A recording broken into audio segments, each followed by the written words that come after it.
Hi అండి. ఇప్పుడు నేను పులుసు పెడుతున్నానండి. ముందుగా చేపలు తీసుకున్నాను, అవన్నీ కడిగి పెట్టుకున్నానండి. మామిడికాయ కోసి పెట్టుకున్నాను. దాంట్లో వంకాయ వేసుకోవచ్చు, మామిడికాయ వేసుకోవచ్చు.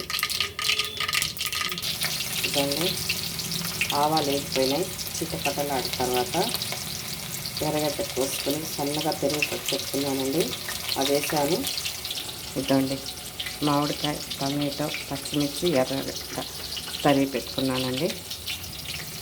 చేపల్లో పసుపు, కారం అన్నీ కలిపి పెట్టేసానండి. కూర పెట్టుకున్నాను.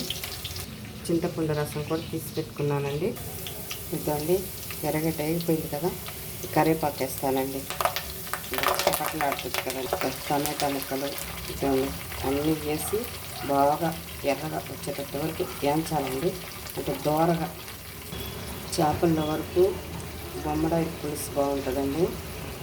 సీదలు అంటే సీ ఫుడ్స్ అవన్నీ సీ ఫుడ్ కదండి, సీదలు బాగుంటాయి, కొరమీన్లు బాగుంటాయి, గడ్డి చేప, పులస. గడ్డి చేపలో ముళ్ళు ఉండవండి. ఇప్పుడు మోసలో ఎక్కువ ముళ్ళు ఉంటాయి. గడ్డి చేపలో ఒక ముళ్ళు కూడా ఉండదు, కానీ బాగుంటుందండి. టేస్ట్ బాగుంటుంది. అది చేపల్లో వచ్చి నెల్లూరు సైడు బాగా క్లీన్ చేస్తారండి. అంటే బాగా తోమి బాగా నీట్గా చేస్తారు. హైదరాబాద్ సైడ్ అయితే చేయించరండి. అది ఎట్లా ఉందో అట్లాగే చేయించేస్తారు. అక్కడైతే నీట్గా చేయించరండి. ఆడ ఫిష్ మార్కెట్ దగ్గర కొన్ని దగ్గర లైవ్ ఫిష్ కూడా ఉండవండి. అక్కడ అటు సైడ్ విజయవాడ సైడ్ అయితే శీలవతి, రాగింది అవి ఉంటాయండి. నెల్లూరు సైడ్ అయితే అండి ఫిష్ బాగుండేది. అంటే ఇక్కడ చెరువు చేపలు ఉంటాయి కదండి, సూపర్గా ఉంటాయండి. కొరమీన్లో ఎప్పుడైనా టీ కూడా బాగుంటుందండి, టేస్ట్గా ఉంటుంది. ఇదండి పులుసు రెడీ చేసి పెట్టాను, పోస్తున్నాను. అంటే యానాదాలు అని ఎందుకన్నానండి అంటే, గిరిజనులు వాళ్ళు అంటే నదుల్లో వాటిలో చేపలు పడతారు కదండి, బాగా ఫ్రెష్గా ఉంటాయి. ఒక సామెత ఉంది, కానీ ఎవరు ఏమనుకోకండి. అంటే ముత్తరాజుల గురించి మాట్లాడుతున్నానని అనుకోకండి. ముందు పోయే ముత్తరాజుని వెనకొచ్చే యానాదోడిని నమ్మకూడదు అంటారండి. అది సామెత అండి. అంటే నాకు సామెతలు పెద్దగా తెలియవండి. మా నాన్నగారు బాగా నేర్పించేవాళ్ళు. పక్కన కూర్చోబెట్టుకొని ఈ సామెత అని చెప్పేవాళ్ళు. పలానా సామెత, ముందు పోయే ముత్తరాజుని వెనకొచ్చే యానాదోడిని, కొన్ని సామెతలు అంటే చెప్తా కూర్చునేవాళ్ళండి. నాకు అసలు వంటలు రావండి. మా అమ్మే అన్నీ నేర్పించింది ప్రతి ఒక్కటి. ఇది ఈ కూర చేయాలి, ఆ కూర చేయాలని చెప్పి నేర్పించేదండి. అట్లా నేర్చుకున్నానండి అన్నీ. ఇదండి ఇది ఉడకపెడుతున్నానండి. ఇదండి బాగా ఉడికిన తర్వాత మామిడికాయ ముక్కలు వేసి చూపిస్తానండి. ఎప్పుడైనా కానీ మా అమ్మ సెలవులకు కానీ అట్లా ఉండమని చెప్పేదండి. ఎప్పుడు వెళ్ళమని చెప్పేది కదా అని.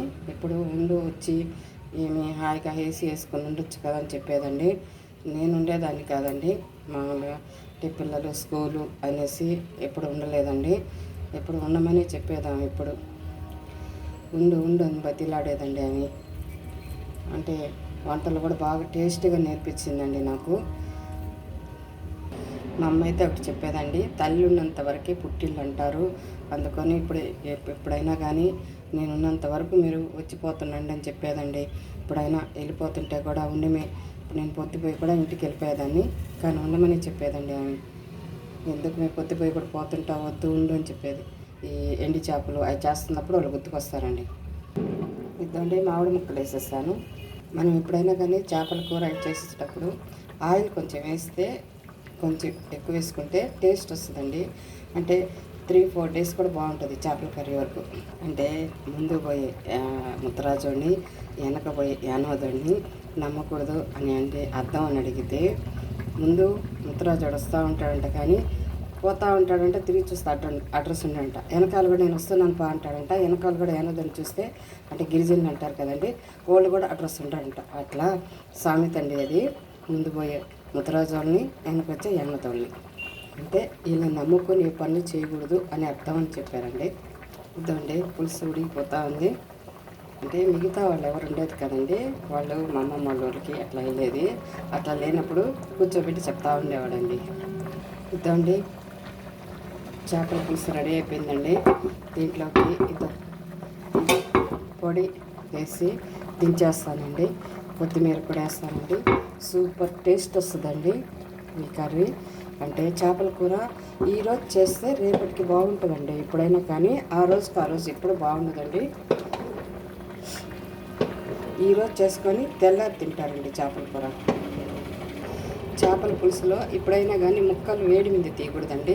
కొంచెం చల్లారిన తర్వాత కానీ తీస్తే ముక్కలు బాగా వస్తాయండి.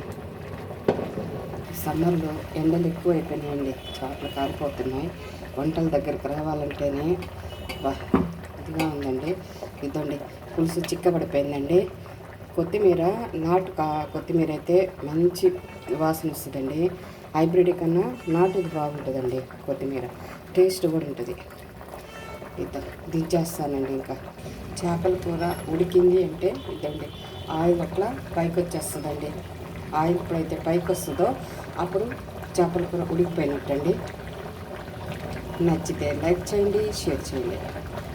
ఎప్పుడైనా కానీ చేపల కూరలో గెంటి పెట్టకండి. అంటే ఇట్లా తిప్పకండి. మామూలుగా తవర తీసుకొని ఇట్లా తిప్పుతూ ఉంటే చాలండి. ముక్కలు ఎట్లున్న ముక్కలు అట్లాగే వస్తాయండి. ఇంకా రెడీ అయిపోయిందండి.